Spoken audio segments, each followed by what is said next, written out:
Okay, good afternoon to everyone on the call. Thank you very much for joining us.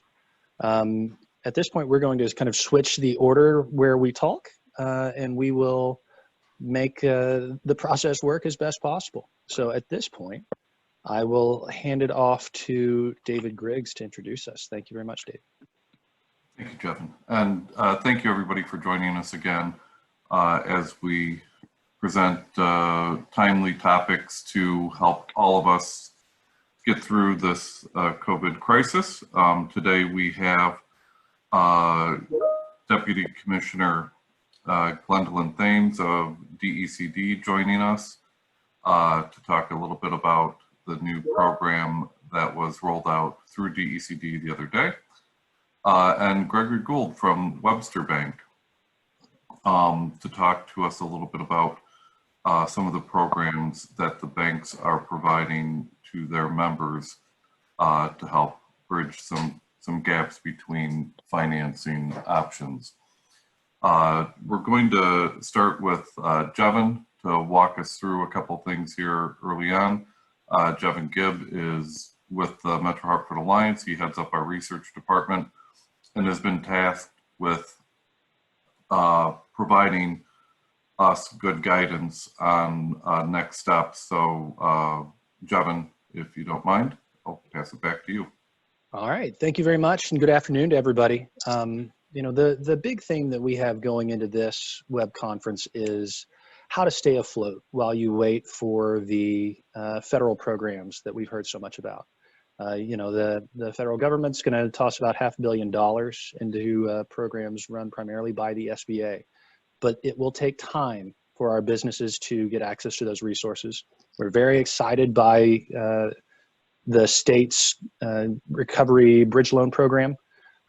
There's also great work that our private banks have been doing in order to keep their clients afloat while we get through this crisis.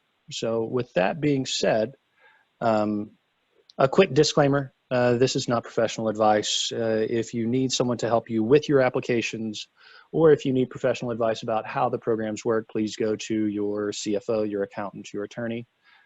This is us trying to bring together the best practices that we have seen in the community to keep everybody as informed as possible.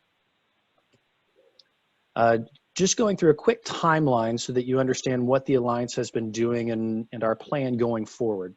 On Monday the 16th, that's when we first convened our first COVID-19 business response panel with the SBA, with CBIA, and with the Hartford Foundation. Friday the 20th, we went through the economic injury disaster loan application best practices, and thank you very much to George Thompson from TAG for helping us through that. This most recent Tuesday, we went through labor issues and small and medium-sized business programs with the SBA, SBDC, and Pullman and Comley. Today, we're going to talk about state and private finance programs, and thank you very much to DECD and Webster Bank for joining us. And next Monday, hopefully, we have the CARES Act passed, and we can talk to you about what's actually in that package and what it's going to mean for businesses. So excuse me, occasionally I'm also managing this, so I may need to, if you hear me stumbling or mumbling, it's because I'm trying to make sure that we have the best presentation possible. Instructions to participate. We're going to run this like we have all of our other webinars. If you'd like to ask a question, please use the chat function. Use that to put your question in. We will answer them at the end of the event. We'll make sure to, we'll start from the top and work our way through. Hopefully we'll be able to answer all of the questions by the end of this 1 hour period. That'll be 2 p.m. We're also going to post a recording of this event, and we'll make, we'll answer things on preparedhartford.com. So with that, let me just talk about what we've been seeing on the Alliance side and some of the questions that we've been asked by our investors. One of the biggest things that we're getting into is investors trying to make sense of how all these programs work together. And we get questions about which one you should apply to, which one's going to work best for specific circumstances. And I want to thank Maraima Gutierrez from the SBA for her response to this answer, which is, if you think you're eligible, apply for any and all of the programs. Make sure to try to get the help you need as soon as possible. We know about the SBA EIDL timeline, that those loans might not come for a month. Get in that program as soon as possible. Try to apply to the Connecticut program as soon as possible. When the CARES Act rolls out and we have the Payment Protection Program, which we'll talk a little bit more about next Monday when we have more details, apply. Make the federal government or make the states say no. For all of these programs, you will be given an amount that they will potentially award you. You can choose to receive a reduced disbursement. You can also pay these programs back early without any penalty. So the big emphasis that we have here is, don't let that indecision on what's perfect get in the way of getting the capital necessary to keep your company afloat as soon as possible. On the Alliance side, talking about what we're doing, we're trying to serve as a convener for the region. This is why we brought together the SBA, the SBDC. This is why we have excellent leadership investors like Webster Bank helping us today. We've had Pullman and Comley. We're going to have Gaffney Bennett Public Relations on Monday to bring you the best information possible. We've been doing outreach to investors, and many of our investors have received calls from us or will receive calls from us. But I will tell any investors on this web conference, if there's anything we can do, please reach out to us. We want to help however and as much as possible. A quick update on what we're seeing for the CARES Act, and again, we'll go into more detail on Monday. The Payroll Protection Program is exciting, especially this $10,000 grant that we're reading about that would be issued within 3 days of application. That's a huge program that could potentially keep companies afloat, especially because of the short time frame of that grant. We'll get that information to you as soon as we can. And again, we want to thank Maraima Gutierrez from the SBA. We want to thank Gaffney Bennett for their help in understanding that process. And the one thing that I'll also ask, this is to tee up Glendowlyn when she talks more about the Connecticut program later. We've heard from nonprofits asking about how to submit the financial requirements for owners.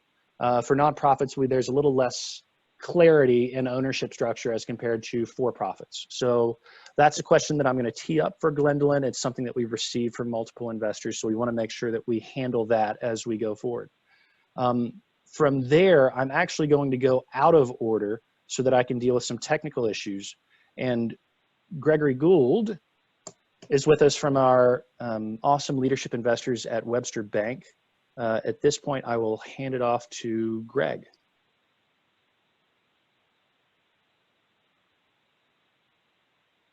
Hey, good afternoon, everybody. Thank you for the introduction. It's great to be here and be part of all this. And yeah, thanks for having me. These are difficult times for many of us, and a lot of our businesses are struggling. And it's hard as a business owner. We get calls every day, and they're all kind of in panic mode, and they don't know what to do. So I thought I would take a few minutes to just talk about some general strategies of what business owners can do to try to increase their cash flow.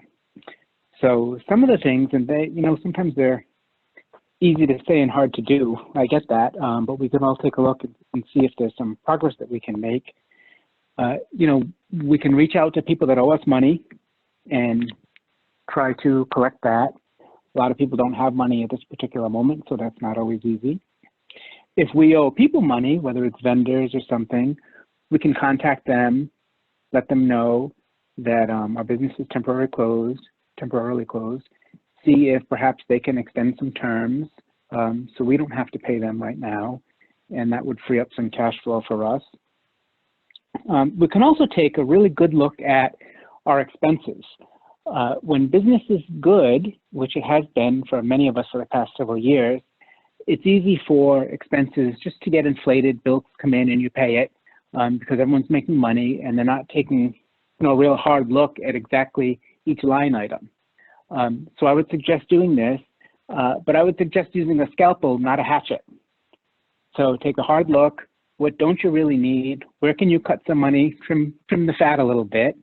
And maybe there are some things that you can freeze, whether it's a internet or cable, not always a lot of money, but maybe there's some services that we have that we can put on hold for a little bit and free up some money.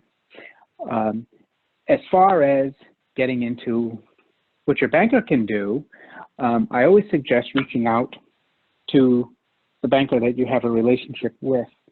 And, we are all about small businesses.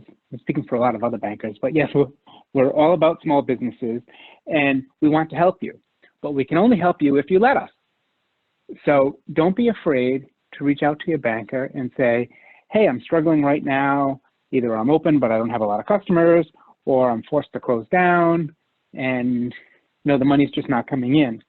There are things that a bank can potentially do. Here at Webster, we are offering a lot of our customers who have loans with us deferments.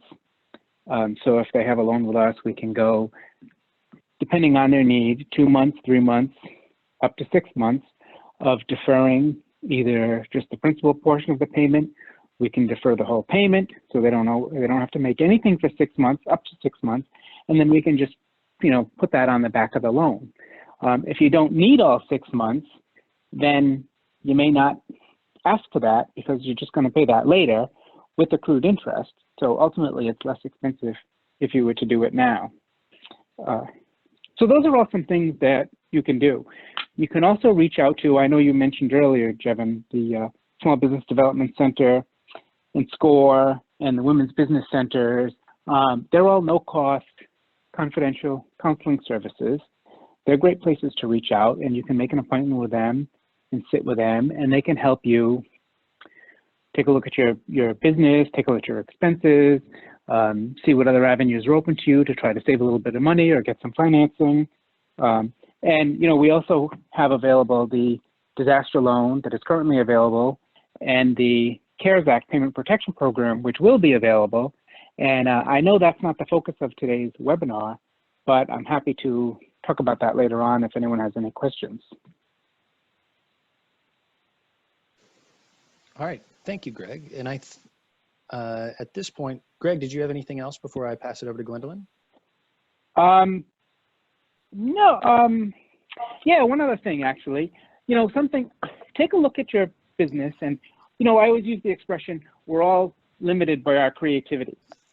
So if you have a business that's either slow or you're forced to close, maybe there's still something that you can do to generate a little money. Maybe you can offer delivery services, you can concentrate more online, or maybe there's still a way that you can sell something. Like I saw a story on the news this morning.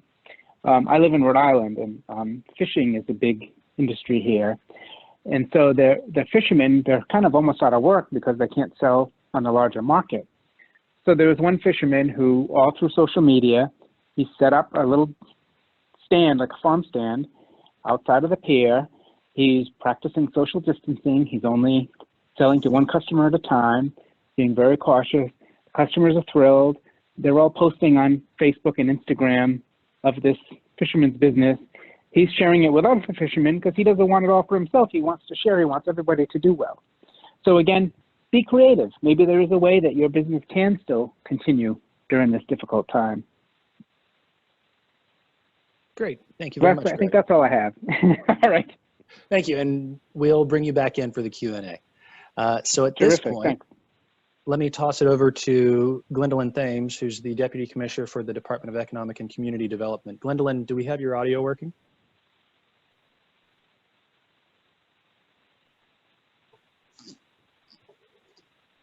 Can you hear me? I can. Great. Okay, great.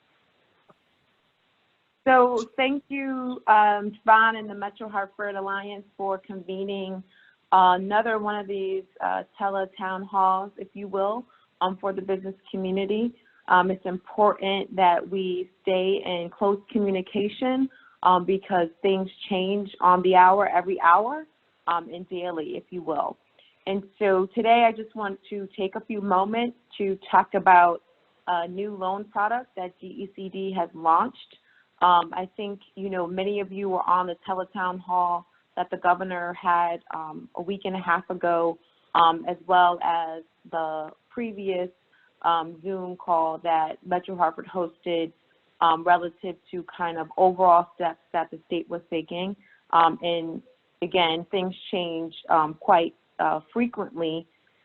So our circumstances and market has changed. So we are really trying to be as nimble and flexible and responsive as possible during these times. And so one of the first things that we did at DECD was look at our current loan portfolio, the Small Business Express program, which we have over 800 loans. Some of you on this call may have loans with us. We immediately put those on a 3-month loan deferment holiday, if you will. So for the next 3 months, April, May, June, there will not be a requirement of interest and principal for those loans, if you will. And so from that, next we looked at, okay, within existing resources that we have outside of what we would need to go to the state legislature or get new bond authorizations to fund these programs, what resources do we have in-house that we can immediately deploy into the market with a creative solution? And so quickly we came to really understand the short-term cash flow needs of the business community. And so hence us launching the Connecticut Recovery Bridge Loan Program. I want to be very clear that this is one of many options that are out there, as was referenced in a call that will be held on Monday regarding the $350 billion that was just passed or is scheduled to pass the House in the full Congress today. That will really unleash a significant amount of capital through our banks, through the SBA, if you will. And so we're continuing to download those emerging details and really kind of coordinate a correct Connecticut strategy to ensure that those dollars trickle down to our state and to our business community, if you will. And so again, more on that to come. But I say that because the governor has been working diligently and in close conversations with our federal delegation, advocating for that bill that is passing, but then also is in active conversations with our own Connecticut state legislature on a Connecticut recovery bill and a comprehensive package that would augment what the feds kind of released, if you will. So there's more help coming, but this Connecticut Recovery Bridge Loan that I'll go into some detail in a minute is kind of one of those immediate first steps that we've taken. And again, really trying to not be duplicative, but complementary to all of the products that are out here, if you will, and getting companies the right resources and access to capital that they need to survive during these unprecedented times. So with that, a quick kind of rundown on the program. I have to say this and signal to some extent that, you know, since launching yesterday morning, but really the night before, we've already received over 3,500 applications. We've initially put $25 million towards this product at up to $75K a pop. So you can do the math there. We're already kind of overextended and oversubscribed based on the applications that have come in. So I just kind of want to put that out there, if you will. And so this program is really designed for Connecticut businesses and nonprofits under 100 employees. So you can be a solopreneur as well, a solo proprietor, if you will. You must be in good standings with the DRS, State Revenue Department of State Revenue Services.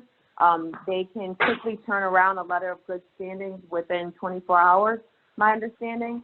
And again, it's up to $75K or 3 months of operating expenses. And that loan amount may be determined by DECD, depending on the full scope of our diligence, what you can demonstrate as your operating expenses or what have you, and what you can demonstrate as your economic hardship, if you will. So you can get up to $75,000, but there's a lot of things that we're putting into play when we do our diligence. So that final amount, if you are approved through the process, may be determined by DECD. It's a 0% interest rate at a 12-month initial term. You can get a 6-month extension at the borrower's option. Again, so we don't have a sense at this point of how long we will be in this pandemic crisis and then how long the recovery will take. And so we wanted to do that 12-month 0% interest initial term, but then recognizing that some people may need some extra time on the back end. And so we're offering that 6-month extension request and putting it out there up front for a potential total 18-month term. Also, it's freely prepayable, so no prepayment penalty. We're asking for a personal guarantee and credit score is required as part of our diligence. We want to mitigate our risk. These are taxpayer dollars, so we really want to make sure that we're responsibly doing our due diligence and really taking the totality of the company into consideration as well. We want to ensure that, you know, there was some level of a good business prior to COVID-19. And so we're asking for those 2019 balance sheets to understand if that company was profitable, and also what was kind of the adverse economic hardship, if you will, due to COVID-19 over this period, if you will. And so those are just some of the criteria that we will be looking at as part of our due diligence. Again, you can get all of this information on our website at DECD at portal.ct.gov/DECD. But also, if you go to the state's main coronavirus site, and that's ct.gov/coronavirus, you can get all information for everything COVID in the state, from individuals, families, businesses, and you'll be able to navigate to our site to the Connecticut Recovery Bridge program as well. I will stop there because I'm sure people have questions and we can get into it. Thank you. Great. Thank you very much, Glendowlyn. So at this point, I'm going to roll through the questions that people have asked in the chat window. I would say if anybody has been listening along and you have a question, please use the chat function to submit that question. You'll see on the slide that we just pulled up that we're highlighting how to get into the chat module. Also, all the information and resources that we talk about here will be made available on our website at www.preparedhartford.com. And feel free to reach out to us in addition to the awesome staff at DECD. So the first question that I will ask, and Glendowlyn, I don't know how much into the weeds we can go on the on your program, but one of the questions that we had from our investors was, how do nonprofits submit the owner requirements such as credit reports, because they have a little less straightforward ownership structure as compared to for-profit organizations? Yeah, thank you. That's a great question, and the team is actually working to kind of mitigate that and add some additional criteria relative to how we evaluate nonprofits. So I would say, you know, if you're a nonprofit, do your best to fill out the application, and if it's not applicable, put NA, if you will. Great, thank you. And then just as a point of clarity, one of the questions that we've had asked several times is how the bridge loan and the economic injury disaster loans would or could work together. Some of the advice that we've been giving is, acknowledge that that $75,000 limit for the bridge loan is to cover 3 months. The EIDL goes up to $2 million. Is it, and Glendowlyn, I want to make sure we're giving good advice. Is it possible to pay off your bridge loan using the disbursement from the economic injury disaster loan? Thank you, and that's a great question, and I apologize because I was remiss to mention that in my remarks, because that is absolutely the case. We designed the bridge program to be a bridge to other private capital that will be coming on the market and all the other SBA resources and other capital that's going to be coming on the market, right? And so to the extent that we designed this product, we were very intentful and strategic in getting guidance from the SBA to ensure that these were eligible kind of reimbursement takeout kind of loans. So you could use our loan to bridge you for that kind of lifeline, if you will, for that short-term period, while you are simultaneously applying for the SBA EIL money, and then we can get taken out by that and rolled up into one product, if you will, one loan rather. Great. Another question, what's the expected turnaround time on the bridge loans? And that's another great question. And, our goal is to turn around, this is assuming that we have a complete application, everything is good, before 30 days. But as you can imagine, we have a lean and mean team at DECD. We are, trying to keep our own staff safe and healthy, and so they are working from home, and that wasn't necessarily our case previously. So we really have had a surmountable task in a very short period of time, ensuring that everybody's up and running, working remotely. And so we are absolutely working diligently to ensure that we can have a streamlined, efficient process. But I just want to kind of, ask people to be patient to some extent, because just as other employers and businesses are having, their own kind of bandwidth, technology issues with having your full teams working from home, DECD as well, and we're government. And so we didn't necessarily have the infrastructure to do this. And so we really try to make it happen in a very short period of time. And it's going okay. And so with that, we want to turn these applications around before 30 days, but we now have, over 3,600 applications. So the volume is quite significant. And, our team is diligently trying to go through those, be thoughtful, careful, and kind of make some decisions quickly, if you will. But I would ask that people are patient because, again, we are having quite a significant volume in a very short period of time that we kind of anticipated, but I don't think we anticipated this many this quick. Thank you. And Glendowlyn, I actually get to give you a little bit of a rest because we had one question for Greg, and I feel bad for pinging you with so many questions, but you're very popular today. You're doing great work with the bridge loans.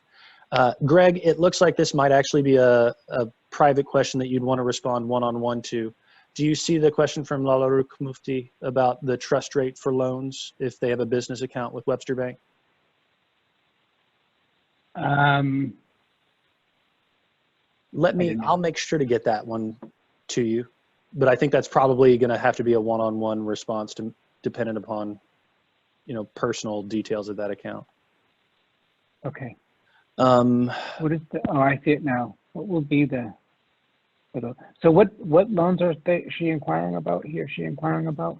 I don't know, but is there an existing loan or one of the disaster loan programs? The disaster loan programs I can speak to. Those will be, the current disaster loan is 3.75% or 2.75% for a nonprofit. And the CARES Act, the payment protection one, the last I saw, now this could still change, but I believe those will be at 4%. Great. And that person but I'm not sure if that answers your question. And they can use the chat window to reach out to you directly. So for that person, if you see the 2, and currently it should be everyone, in that drop-down box, you can actually send a direct message to Greg if you want to get a little more in-depth on the response there. The next question that we have is about the profitability requirement of the bridge loan. And Glendowlyn, I think you answered this, that the profitability requirement is for calendar year 2019, not just for the first quarter of this year. Is that correct? Correct. Awesome. Next question about whether real estate brokerage companies are eligible for the bridge loan program.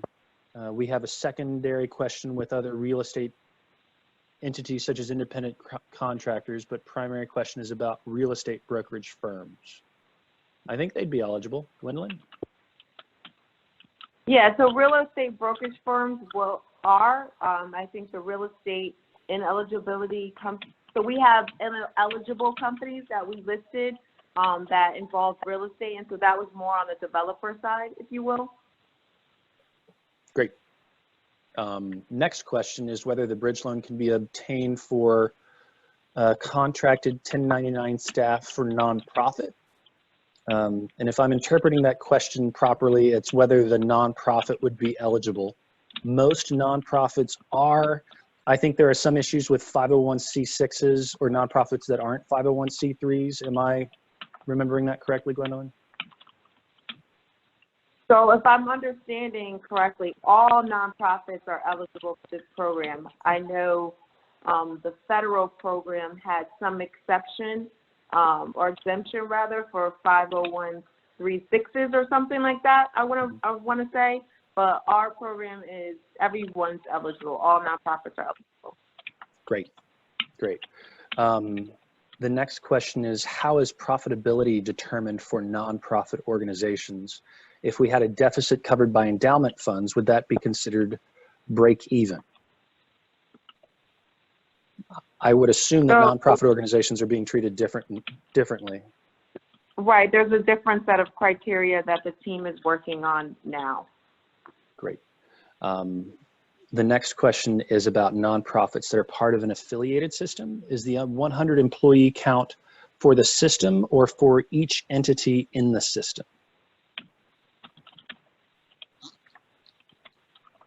Well, I guess it would, it depends on the structure of the system, right? So I guess if the nonprofit is a part of, if they're a chapter within the system, but if they are being supported by that overarching structure, I would think that it would be the entire system. So it just depends on the structure, if I'm understanding the question correctly.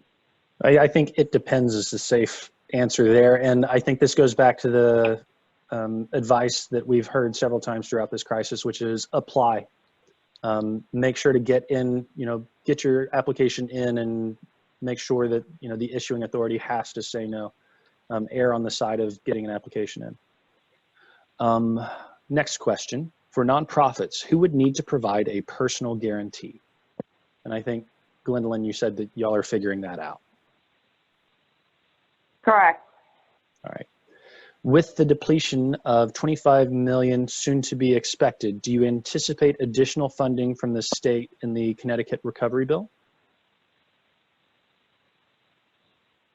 Yeah, so I think great question. And as I kind of, tempered my remarks in the beginning and gave some hopefully color, is that, again, these were immediate steps. The governor and the legislature are in active conversations about a comprehensive economic bill that is, augmenting and complementary to what the feds just are getting ready to roll out with the $350 billion.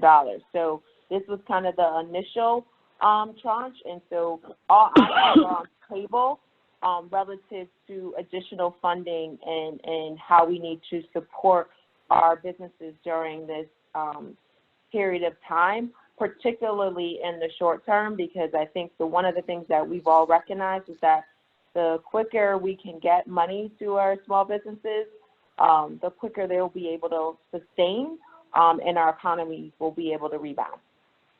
Great, and that rolls perfectly into the next question, which was, which loan had the 3-day turnaround time with $10,000?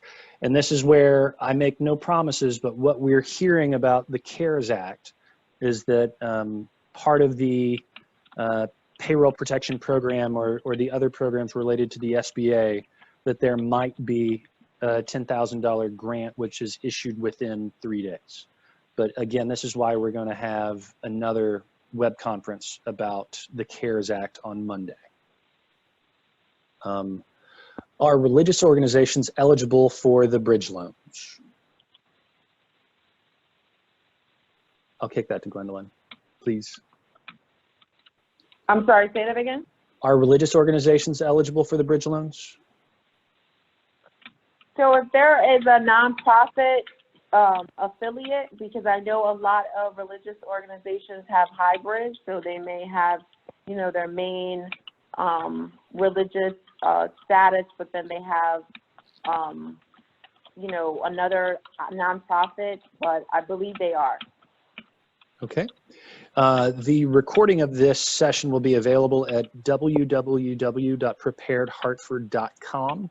It's the website that you see at the bottom of this slide. If you go into our business resources and webinars, all of our webinars that we've hosted over the last couple of weeks will be there. It's also available on our YouTube channel if you search for Metro Hartford Alliance.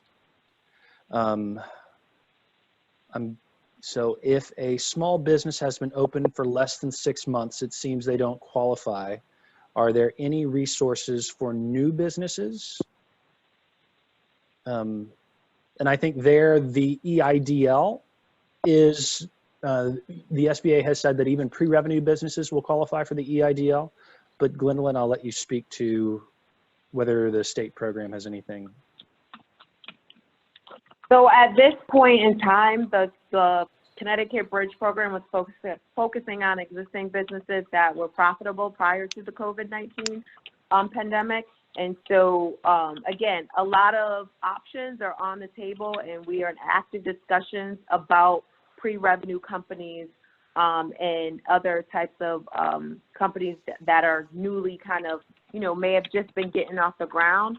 And then we're hammered with this crisis. And so, again, there's many conversations and options that are on the table that we're actively discussing. This bridge program is, again, just the first of a series.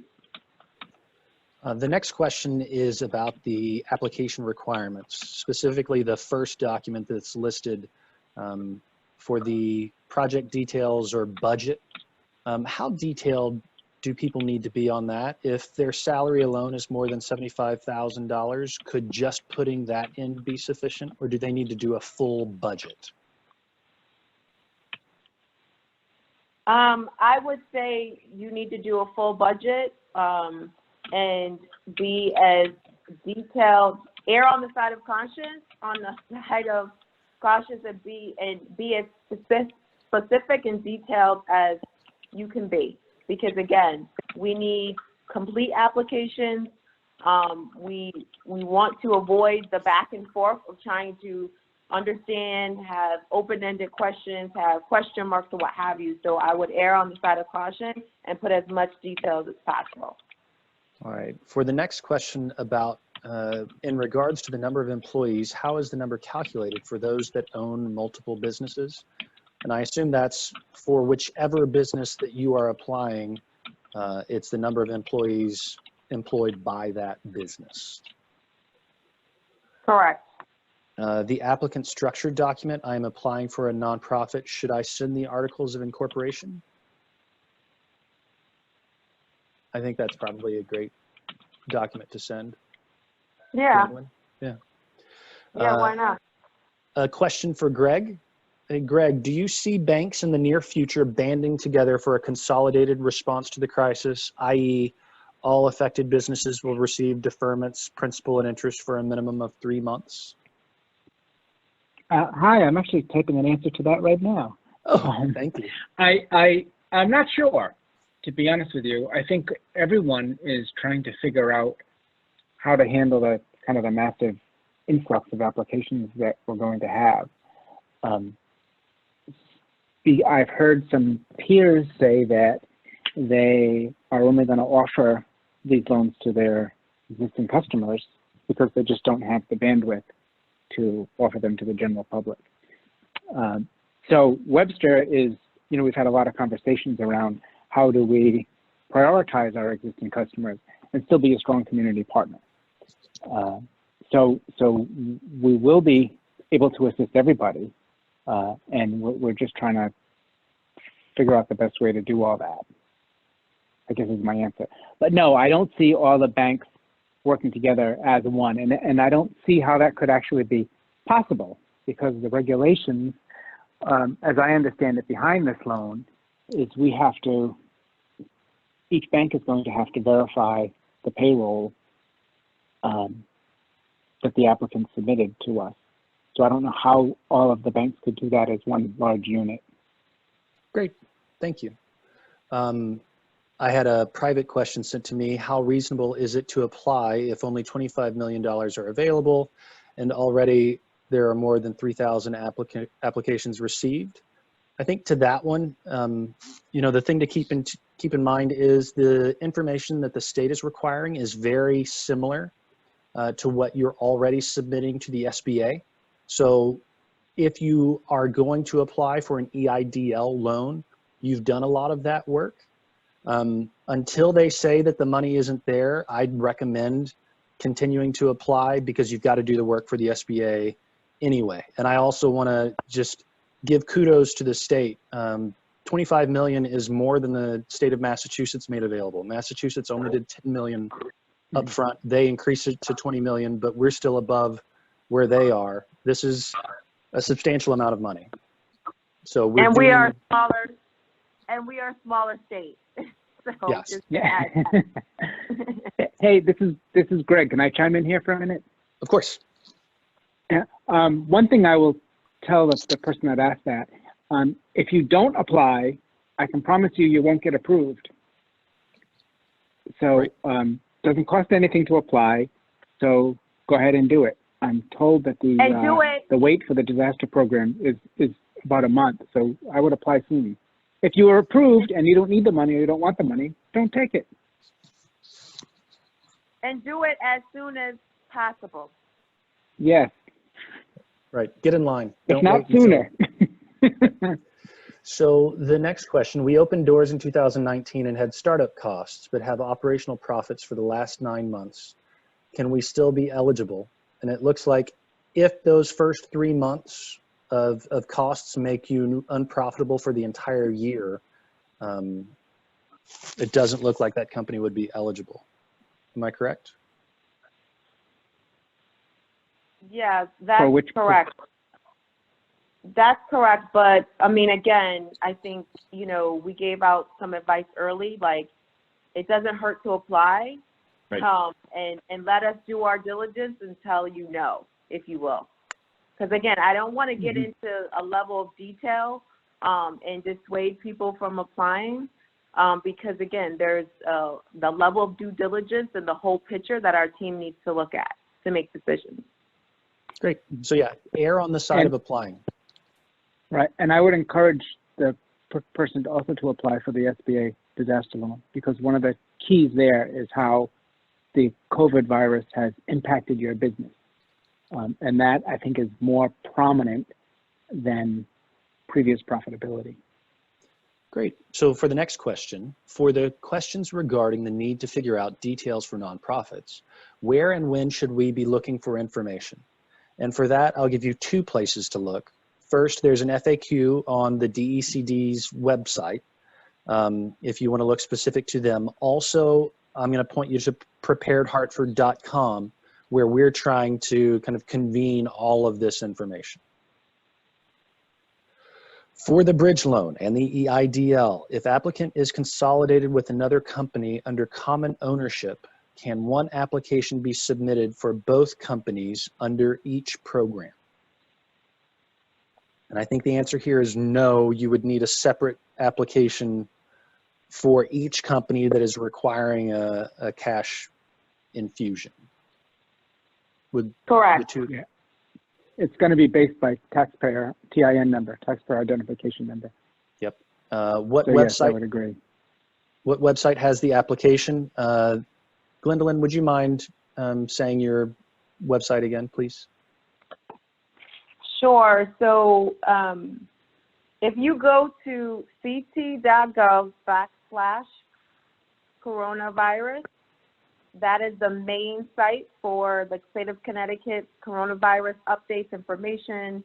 And if you go to the business resources section, you will see it, and also it's on the main page, the Connecticut Recovery Bridge. So you can just click on the link and it will take you right to the application and Gotcha. details. Okay.